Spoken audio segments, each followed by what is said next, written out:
is nothing at all. I have only slipped into the next room. I am I, and you are you. Whatever we were to each other, that we are still. Call me by my old familiar name. Speak to me in the easy way which you always used. Put no difference in your tone. Wear no forced air of solemnity or sorrow. Laugh as we always laughed at the little jokes that we enjoyed together. Play, smile, think of me, pray for me. Let my name be ever the household word that it always was. Let it be spoken without effect, without the trace of shadow on it. Life means all that it ever meant. It is the same as it ever was. There is no unbroken continuity.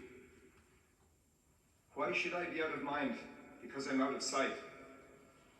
I am waiting for you, for an interval, somewhere in the very near, just around the corner. All is well.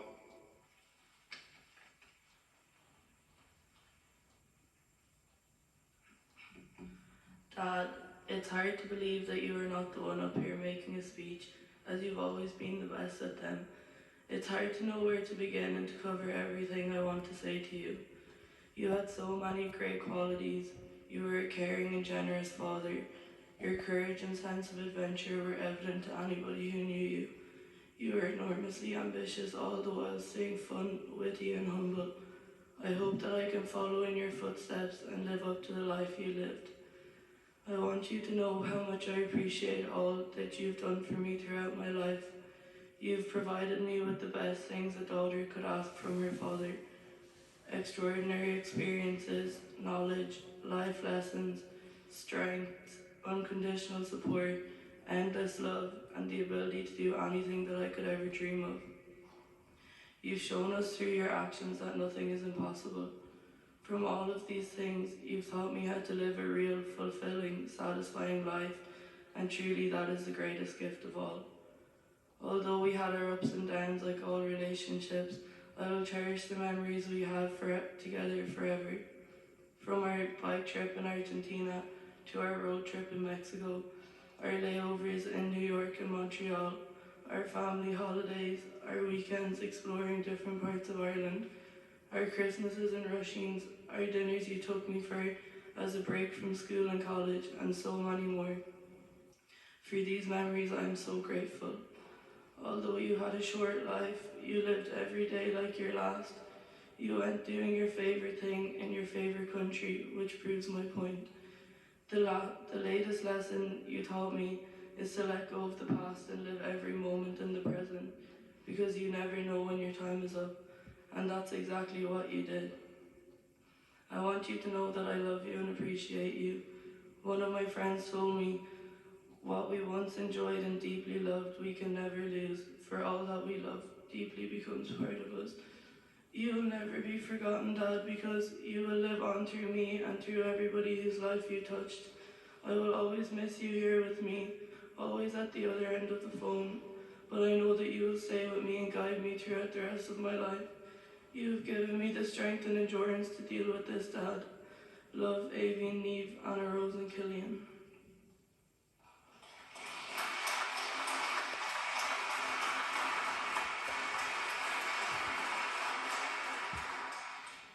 To Dad, I can't quite believe that you've been taken from us so soon.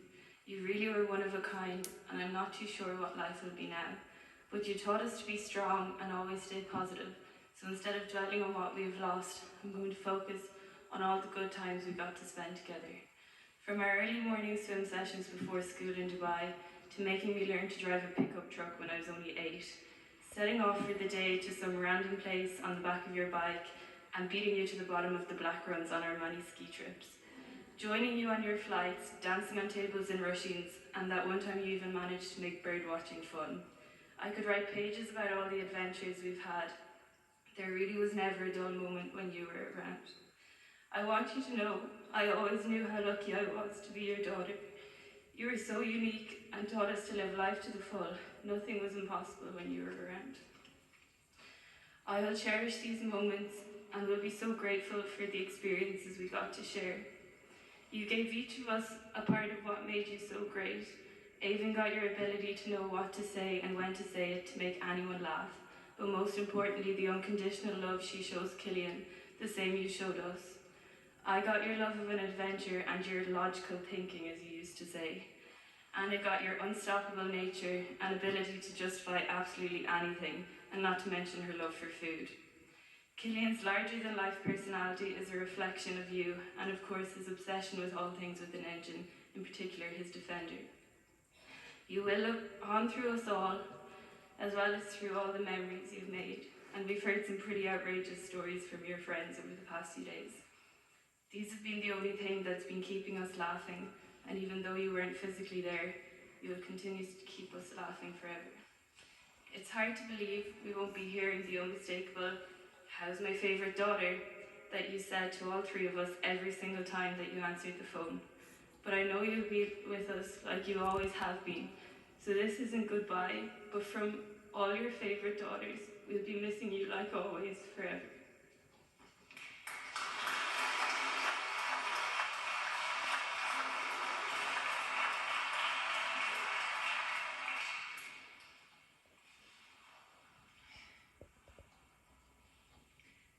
Anyone who knows Ambrose and myself knows that he was the talker in the family.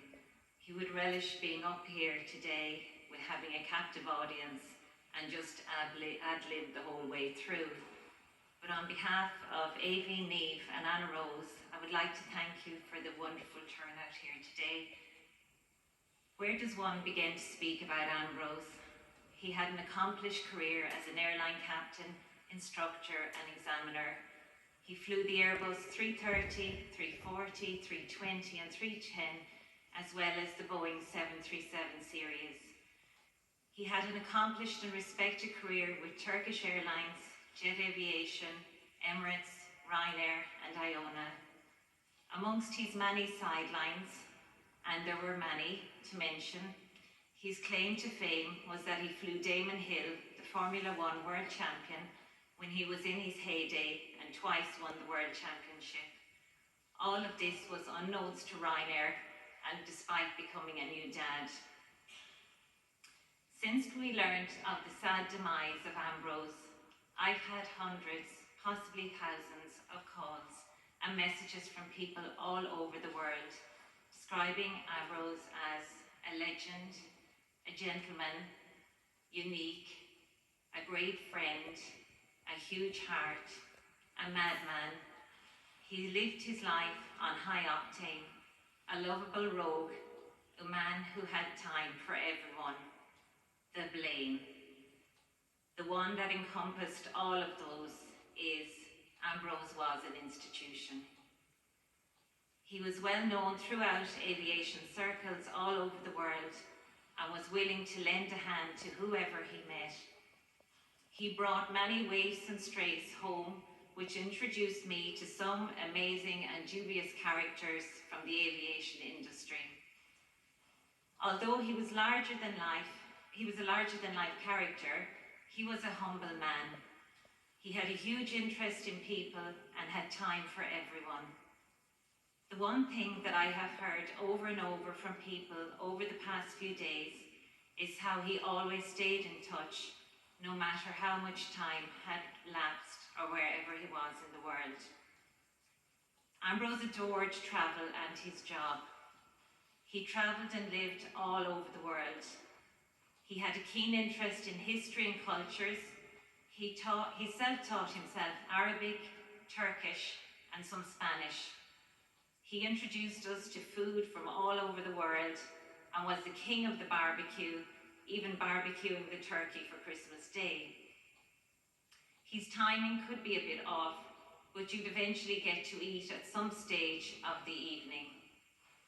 He loved to throw a party and would talk long into the night about his own philosophy of life according to Ambrose Blaine, with some cleansing ales ending in an ABF, an absolutely bloody final drink. Ambrose had the gift of the gab. He could talk the talk to get himself in and out of situations, which were numerous. You could get a picture of him hobnobbing with the president of a country, or as one friend of ours messaged to say, he talked his way into the winners' celebrations of the Melbourne Cup one year and was pictured hoisting the Melbourne Cup. Ambrose loved life. He had an amazing brain and problem-solving abilities. And as one colleague who will remain anonymous said, there might be a straight way to do something, but he would choose to take the crooked route. He got so much enjoyment out of pulling a stroke, as he would say himself, which provided fodder for his outrageous stories. He lived in the moment. He could have given us the secret of life in the now. He never saw barriers to anything and had an irrepressible sense of positivity and sense of fun. And if he could have bottled it, the world would have been a happier place. Ambrose had humble beginnings here in County Mayo, but he dreamt big. One of his cousins said that he wasn't handed anything on a plate. His dream was to fly from a young age, which would have been nigh on impossible in the 1980s for a young boy from the west of Ireland. Ambrose never let any obstacles stand in his way. While in the Irish Air Corps, he set up sidelines in television rentals and second-hand car sales to fund his private and commercial pilot licenses. From those humble roots, he was determined to give our girls everything. He was so proud of each and every one of them and the fine young women that they have become. He didn't hand them anything they wanted. There was always a condition that taught them a lesson about life, much to their annoyance. He mentored them while volunteering and fundraising for Hospice Africa Uganda to teach our children the privilege they had. Through his work, he gave us an amazing life. We travelled to every part of the world and have had the privilege of living abroad amongst other cultures, which has resulted in broadening our minds and outlooks on life. Although Ambrose has been taken from us too soon, the girls have experienced a full and exciting life, and his legacy will live on in them. You won't be surprised to hear that he wasn't a conventional dad. He taught them to drive at a young age. Niamh had her first car crash at age 8 under his supervision. Luckily, we lived in Dubai, or Tusla may have been involved in that matter. They've flown planes, simulators, sailed boats, been on educational bike trips in South America to improve their Spanish, or that's how he justified it to me. They have bungee jumped and skydived. He loved to spend time with them and had so much interest in their lives and friends. He could outlast them at any party, and his dad dancing to ABBA became a New Year's Eve favourite. He took great joy and pride in being a dad. Then Killian, our little grandson, arrived on the scene and he was smitten. It helped that Killian was a kindred spirit, loving machinery, motors, mechanics. Da, as he called him, was his superhero. The first day Killian started school, Ambrose and I were standing at the school gate with Davine. When he came out, he flew past Davine and myself without a glance and straight into Ambrose's arms, and off they went in his Defender. Ambrose and his mother Philo had a very special bond. He adored her. He loved to bring her out and spoil her when he was home, and he called her regularly from wherever he was in the world. Although Ambrose was not a religious man, he sent her pictures of churches from all over the world because he knew that would make her happy. Ambrose was so happy to be on the Pan American trip. Being on the bike with his group of like-minded friends was a way of de-stressing from his hectic work life. He loved the crack with the boys, the characters they met, the scenery, the challenges they encountered and overcame along the way. And And so I would especially like to thank 5 absolute giants of men who were with Ambrose and have been with him since the accident.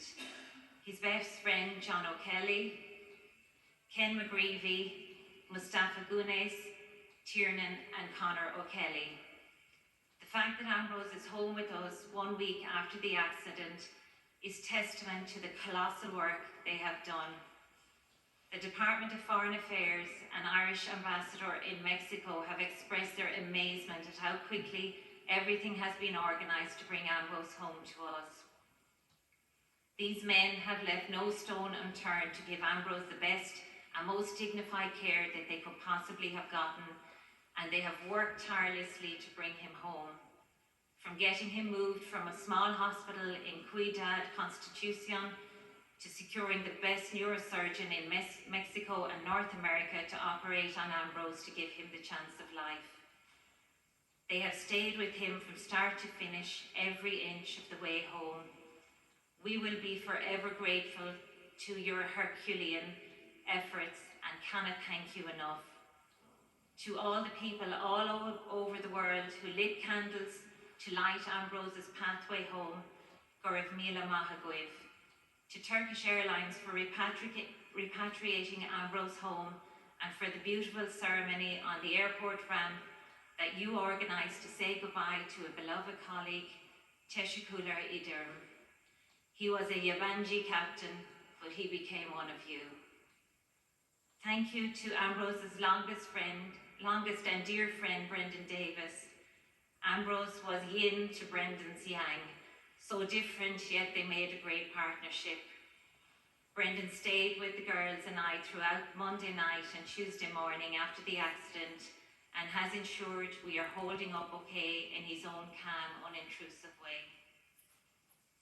Thank you to my own family, my sisters, Susan and Jackie, who turned up quietly and took over as we fell apart. To Mum and Dad for always being there for me, and the girls, we know you will continue to be there to support us. To Ambrose's sisters, Mary and Fiona, for their support to ensure we are okay despite their own grief. To Leavon O'Kelly for being my rock, to help me through difficult decisions that I had to make.